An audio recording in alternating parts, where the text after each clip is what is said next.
Welcome back, viewers at home. Now, gender based violence and femicide is one of the most pervasive human rights violation affecting both women and children. Despite the existence of legislation and national strategic plans, victims still face delays in accessing justice, poor service integration, and a lack of trauma informed support. Tonight, I am joined by Advocate Praise Kambula at the Department of Justice and Constitutional Development, and we'll be speaking about a vital community Imbizo on gender based violence and femicide. And for us to find out more in terms of why, where, and when is the moment for us to tune in and help me welcome my guest. Advocate, good evening, and thank you so much for joining us this evening. Thank you, Maimuna, and thanks to your viewers. Thanks for inviting us. Now, just to kickstart our conversation, I just want to find out from you if you can explain the reasoning behind the Department of Justice and Constitutional Development, or rather, development's decision to holding this community in Bizo centered on gender-based violence. We got a letter from the Cape Winelands women's movement, and they were asking for the partnership with the department. But this is for a partnership for us, to deal with the issues of gender-based violence and femicide, which femicide in particular, which is actually an emerging crime in that area. So as a department, then we took up that invitation because it is one of our key mandate to ensure that we have our communities free from gender-based violence and femicide. And this makes me wonder to say, what unique role does the community in Bizo play in actually addressing gender-based violence compared to other formats or interventions that exist? With Imbizo, one thing that is so important is that for one to know is that we will not be able to curb gender-based violence and femicide for as long as we do not go to the communities where it mostly happens. So with Imbizos, you are able to engage with the communities to educate them about their rights, about what the legislation says, and also for about the new amendments that have been introduced. That is our key role as a department. And with that, advocate, what is the current government strategy to addressing this issue at a systemic level? There is what is called the National Strategic Plan against gender-based violence and femicide, which became operational in 2020. All government departments have a role to play in its implementation. And as a Department of Justice, we are responsible for the implementation, that is the leadership thereof, of the implementation of Pillar 3 of this NSP. So this is one of the strategies by government to ensure that we are able then to bridge the gap between the paper law and action. Because we have been criticized many times that we've got brilliant pieces of legislation, but we fail to implement them. With this national strategic plan, the intention is to ensure that the our laws, are implemented effectively. And, speaking on, or just, echoing the fact that, on legislation it is all great, but when you speak with some of the survivors and they tell you the lack of support and the lack of justice in that sense, I just want to find out from you, advocate, how exactly do you plan to tackle the root causes of this plague? When you talk about gender-based violence and femicide, it starts from a family setting. It doesn't start from a community. It's a matter. It's a poison that starts in the families. So with us getting to this community, the intention is to ensure that there is community, there is a family rehabilitation, and the rehabilitation of the values, the basic values that one would expect from a family. The issues of respect for a woman, a respect for a girl child, and also a respect for peace, and all those values that they need to be rehabilitated. Should we be able to have the restoration of such, then we'll be able to have families that are free from violence. And most importantly, we have just had the laws amended so as to ensure that there's accountability. There's accountability starting from individual level. With this Imbizo, the major communication will be to the communities that you have a mandatory reporting in terms of the Criminal Law, Sexual Offences and Related Matters Amendment Act, and the same with the Domestic Violence Act, which says that if you have knowledge or a reasonable suspicion or reasonable a belief that a domestic violence act has been perpetrated against a child or a person with disabilities or an older person. So you have a legal obligation to report such to police to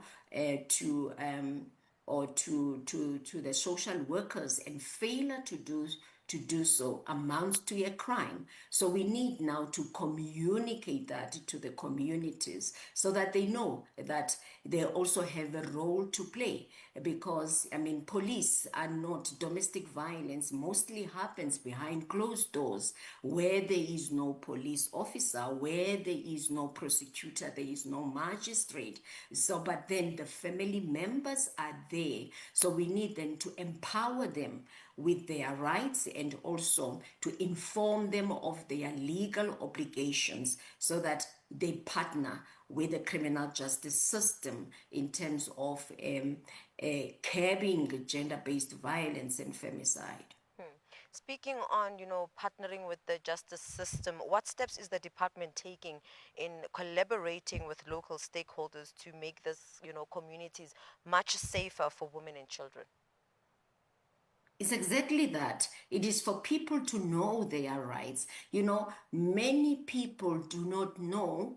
Like, we have a wide definition of domestic violence. For instance, they will think that domestic violence it occurs when a person has been assaulted, then it's physical abuse, but it goes broader than that. For instance, we have included now the elder abuse, we have included the abuse of a child, all right? We have included many types of acts of domestic violence that constitute domestic violence. So it's not about the sexual abuse. For instance, people will think that sexual abuse is limited to a person who will probably, be violating you sexually. But even when you throw, words that got a sexual connotation to a person, it amounts to sexual abuse. So it is about us as a department to let people know of their rights, and not only know them, but also know how to exercise them so that we have an increased reporting in these matters, and be able then, to use our law against the perpetrators of such. Now, speaking back to the community in Bizo that will be taking place, and I believe that community members will not only be receiving information on how to channel some of their concerns and, cases at that fact, but some suggestions that will be made by the community. Will there be any means of implementing them? And if so, what will be the procedure for that? You see, we intend, as I said, that we are going there in partnership with a local NGO. And the intention for us is not to have a short-term relationship with this organization. We are there part of our engagement with this NGO is to also to build in them a capacity that will be helping them to be able to assist victims when they apply for protection orders, so as to, with the completion of the affidavits, and also to be able to assist them with the completion of the risk assessment tool. And the risk assessment tool is meant to open the eyes of the victim, because we've got a high attrition rate in these matters. A victim will go and lay a criminal charge against the perpetrator, or go and institute an application, for a protection order. And then after that disappears from the system, is because she does not know the risk factors that are attached to that. So now, with us partnering with an NGO that is local, will be there, being our eyes at local level, and be able then to channel these cases into our system. And we also intend then to have the cases that are there. As I said, that in this community, we have noted that there's an emerging a trajectory, of femicide matters. So if we then empower that NGO to work very closely with us, and be able then to channel these cases to our courts, so that we are able to give them priority, a focus. All right, so that's the intention. All right, to have sort of, the eyes for the criminal justice system at community level, and be able then to assist our victim, providing those support services at community level, so that we have victims, when they get into the system, they are actually also aware of what to expect from the criminal justice system, and are also able to navigate the system with minimal assistance. And advocate, in closing, if you could just share with our viewers at home about the, location of this Imbizo and when it will be held. The Imbizo is gonna be in the Cape Winelands, and we are actually is gonna be there in one in their community hall there. That is, it's Winsenberg local municipality. So it's gonna be at St. Mark's Primary School Hall. So we are inviting people to attend, and so that they get the first-hand information of how, to bring peace in their families, and also to build, to raise the children, who are aware of their rights, and also aware of how to exercise those rights. Advocate, thank you so much, for taking out the time and really giving us insight on some of the actions that are being taken by the department itself, and some of the, plans that the department has in terms of working hand in hand with communities beyond just the community in Bizo. Thank you so much for joining us. Our pleasure.